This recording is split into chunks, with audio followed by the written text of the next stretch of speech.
जय श्री श्याम, हारे के सहारे की जय हो, शीश के दानी की जय हो, लख दातार की जय हो। दोस्तों, क्या आप जानते हो आजकल श्याम बाबा की पूजा इतनी क्यों की जा रही है? वैसे तो अक्सर सब लोग जानते ही होंगे, ऐसी बात नहीं है कि बाबा श्याम की पूजा क्यों की जा रही है। क्योंकि श्याम बाबा कलयुग के अवतार हैं। उन्हें वरदान मिला हुआ है कि कलयुग में जो भी व्यक्ति हार कर सच्चे दिल से बाबा श्याम के दरबार जाएगा तो बाबा श्याम फिर कभी उससे जीवन में हारने नहीं देंगे। बाबा उसकी सभी मनोकामनाएं पूरी करेंगे। उसकी हाथों की लकीरों में जो नहीं भी है वो भी उस इंसान को मिलेगा। तो इसलिए हर घर में श्याम बाबा की पूजा की जाती है और श्याम बाबा को आजकल सब मानते हैं। हर घर में बाबा श्याम पूजे जा रहे हैं। इसके पीछे यही रीज़न है कि श्याम बाबा आज के कलयुग में भी इतने बड़े बड़े चमत्कार कर रहे हैं जो कि इंसान कभी अपनी कल्पना भी नहीं कर सकता। वो कल्पना से भी परे इतने बड़े बड़े चमत्कार कर रहे हैं। ऐसे ही इस कलयुग के दौर में एक ऐसा व्यक्ति जो कभी भगवान पर विश्वास ही नहीं करता था, भगवान को मानता ही नहीं था, ये जानता ही नहीं था कि भगवान होते क्या हैं, वो भी श्याम बाबा के दरबार पहुंचा। उसने भी श्याम बाबा के आगे सिर झुकाया। जब उसके बेटे को डॉक्टरों ने जवाब दे दिया, जब डॉक्टरों ने हाथ खड़े कर दिए, तब वो भी श्याम बाबा के दरबार पहुंचा। तो दोस्तों, आज मैं आपके साथ ऐसे व्यक्ति की कहानी शेयर करने जा रही हूँ जिसे सुनकर आप भी हैरत में पड़ जाओगे कि ऐसा कैसे हो सकता है। श्याम बाबा हारे के सहारे यूं ही नहीं कहलाए जाते, वो सच में हारे के सहारे हैं। वो अपने भक्तों की हर मनोकामना को पूरी करते हैं। तो दोस्तों, कहानी को शुरू करने से पहले जो भी लोग मेरे वीडियोस को देख रहे हैं, जो नए लोग जुड़ रहे हैं, सबसे पहले वो हमारे चैनल को सब्सक्राइब कर बेल आइकन को ज़रूर प्रेस कर ले, क्योंकि हम लेकर आते हैं अपने चैनल पर श्याम बाबा से जुड़ी जानकारियाँ, श्याम बाबा के सत्य चमत्कार और बाबा श्याम की सत्य घटनाएं जो हम आप सभी लोगों के साथ शेयर करते हैं। और आप भी हमारे वीडियोस को आगे ज़्यादा से ज़्यादा शेयर कीजिए ताकि और लोग श्याम बाबा से जुड़ सकें, बाबा की कृपा पा सकें। तो चलिए दोस्तों, ज़्यादा देरी ना करते हुए वीडियो को शुरू करते हैं।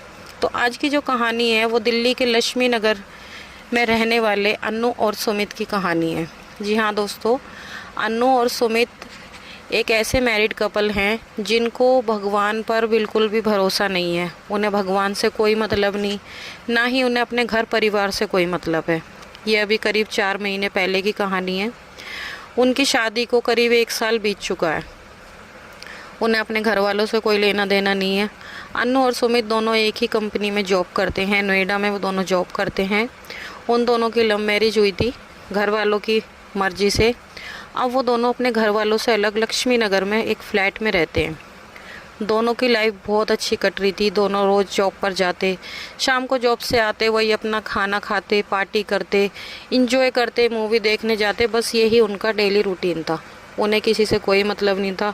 भगवान पे तो उनको 1% भी विश्वास नहीं था, ना ही वो कभी भगवान का नाम लिया करते थे। ऐसे ही धीरे धीरे दिन बीतते गए और एक दिन उन दोनों को पता लगता है कि वो दोनों माता पिता बनने वाले हैं। और दोनों इतने ज़्यादा खुश होते हैं कि उनकी खुशी का कोई ठिकाना ही नहीं होता। सुमित तुरंत अपने गांव फ़ोन करता है, अपने माता पिता को खुशखबरी देता है। जब भी उसकी मम्मी कहती हैं कि ठीक है बेटा, ये बहुत अच्छी खबर सुनाई तूने, बहू से कहियो कि थोड़ा आराम करे और मैं वहाँ पर आ जाऊँगी, बहू का अच्छे से ख्याल रखूँगी और उसको कोई परेशानी भी नहीं होगी, ऐसा उसकी मम्मी ने कहा। सुमित ने अपनी वाइफ को बताया तो उसने तुरंत मना कर दिया।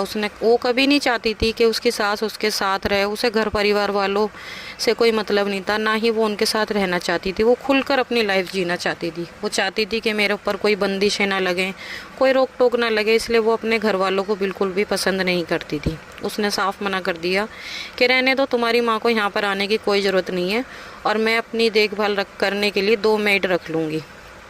तो सुमित ने हाँ कह दिया और अपनी मम्मी से मना कर दिया। फिर भी उसकी मम्मी गांव से हर दिन फ़ोन कर कर उनकी राजी खुशी पूछती रहती। अनु ने 2 मेड रख रखी थी जो कि उसका ध्यान रखती थी, घर का काम संभालती थी। वो डेली जॉब पर जाते दोनों और शाम को आते, अपना खाना पीना खाते, आराम करते। ऐसे ही दिन बीतते गए। जब समय नज़दीक आया तब अनु ने ऑफिस से छुट्टी ले ली और वो घर पर ही रहकर रेस्ट करने लगी। एक दिन अन्नू बेड पर लेटी हुई थी। उसको काफ़ी ज़्यादा प्यास लगी, उसको पानी चाहिए था। उसने मेड को आवाज़ मारी पर मेड ने कोई जवाब नहीं दिया। दोनों में से कोई मेड नहीं आई। तभी अन्नू उठकर किचन में गई पानी पीने के लिए। तभी फर्श पर पोछा लगाया हुआ था तो पोछा थोड़ा गीला था, जिस वजह से अन्नू का पैर स्लिप हुआ और वो पेट के बल गिर पड़ी। अन्नू तेज़ी से चीखी, जब ही मेड भागी भागी आई और वो एकदम घबरा गई। उन्होंने तुरंत सुमित को फ़ोन मिलाया और वो फ़ौरन घर आया। वो जल्द से जल्द अन्नू को हॉस्पिटल लेके गए। हॉस्पिटल में जाकर चेकअप वगैरह कराए तो डॉक्टर ने बोला घबराने की कोई बात नहीं है, बच्चा और माँ दोनों ठीक हैं। फिर वो दोनों वापस से घर आ गए। फिर डिलीवरी का टाइम आया, बच्चा हुआ तो पता लगता है कि अन्नू को बेटा होता है। अन्नू के सास ससुर गांव से आते हैं। घर में बहुत ही ज़्यादा खुशी का माहौल था, सब बहुत ज़्यादा खुश थे। तभी अन्नू की सास नोटिस करती है कि बच्चा कोई मूवमेंट नहीं कर रहा, उन्हें देखकर ना हंस रहा ना रो रहा, कोई मूवमेंट नहीं कर रहा। उसको थोड़ा सा डाउट हुआ तो उन्होंने कहा कि ये बच्चा बिल्कुल भी कोई मूवमेंट नहीं कर रहा, ना ही इधर उधर देख रहा, ना रो रहा ना हंस रहा, कुछ नहीं कर रहा। तो उन्होंने कहा कि चलो एक बार डॉक्टर को चेक करा लेते हैं। तभी वो हॉस्पिटल गए और डॉक्टर को चेक कराया। तो वहाँ पर जाकर पता लगता है, जब डॉक्टरों ने चेकअप किया तो डॉक्टर जब बताते हैं तो उन सब की खुशियाँ एकदम मातम में बदल जाती है। डॉक्टर कहते हैं ना ये बच्चा देख सकता है ना ही सुन सकता है। अन्नू और सुमित को तो मानो एकदम से दुनिया ही बिखर जाती है, उनको समझ नहीं आता कि आखिर ऐसा कैसे हुआ। तो सुमित ने जब भी कहा कि डॉक्टर साहब ऐसा कैसे हो गया, तो डॉक्टर ने कहा अभी हम ठीक से कुछ बता नहीं सकते, हमें और टेस्ट करने पड़ेंगे, जब भी हम कोई जवाब देंगे। उन्होंने और चेकअप किए तो चेकअप में पता लगता है कि बच्चे के सिर में गहरी चोट आई है, जिस वजह से बच्चे को दिखाई नहीं दे रहा, ना ही वो सुन पा रहा।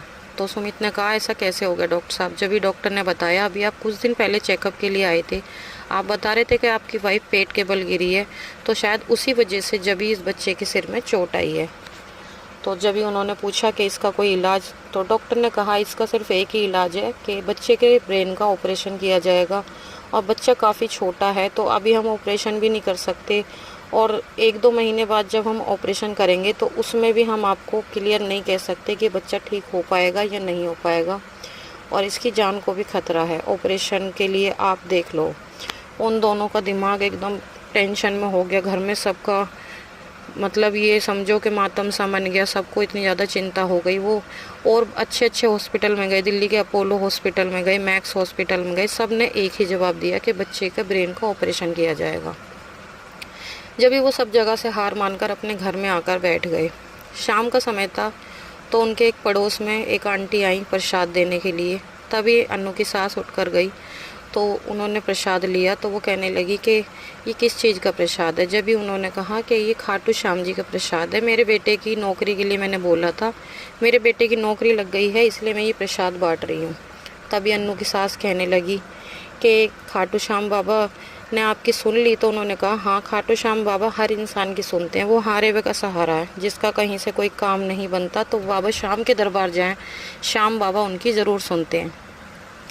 तभी अन्नू की सास कहने लगी कि ऐसे ऐसे मेरे पोते की हालत ख़राब है, डॉक्टरों ने जवाब दे दिया है। जब भी उनकी पड़ोसन ने कहा कि बहन तुम चिंता ना करो, तुम इसे लेकर खाटू श्याम बाबा के दरबार जाओ और तुम्हारा पोता बिल्कुल स्वस्थ हो जाएगा। ऐसा कहकर वो अपने घर चली गई।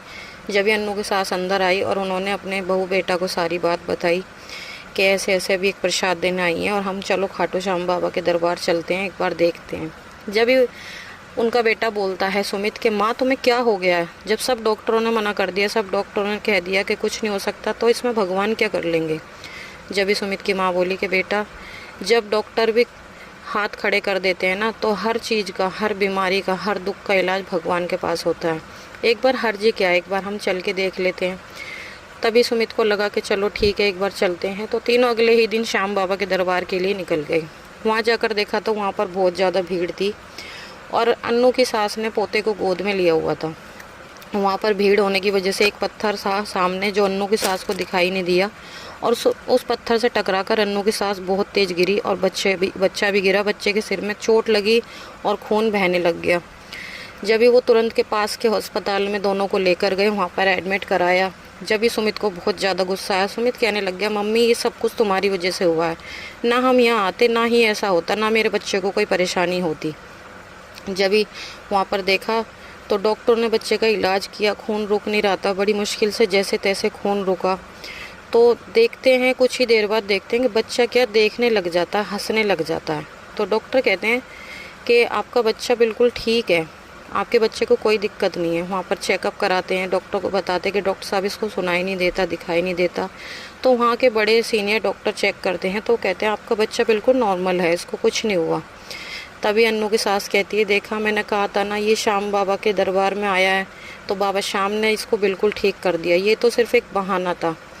ये बाबा श्याम ने इस बच्चे को बिल्कुल ठीक कर दिया। जब से अन्नू और सुमित को बहुत ज़्यादा पछतावा हुआ, उन्होंने अपनी माँ से माफ़ी मांगी, श्याम बाबा से माफ़ी मांगी और कहा बाबा हमें क्षमा करो हमारी गलती के लिए। और तब से लेके आज तक अन्नू और सुमित अपने श्याम बाबा को बहुत ज़्यादा मानते हैं, दिल से मानते हैं। आज उनका बेटा बिल्कुल स्वस्थ है, हंसता है, बोलता है, खेलता है, बिल्कुल ठीक है। और वो हर महीने की 11 को श्याम बाबा के दर्शनों के लिए जाते हैं। आज वो श्याम बाबा को पूरे दिल से मानते हैं। तो दोस्तों, आज की सत्य कहानी यहीं पर समाप्त होती है। आप सभी को कैसी लगी कमेंट करके ज़रूर बताना। अगर अच्छी लगी हो तो कमेंट बॉक्स में जय श्री श्याम लिखना बिल्कुल भी ना भूलें। मिलते हैं कल एक और नई वीडियो के साथ। जब तक के लिए सभी भक्तों को जय श्री श्याम।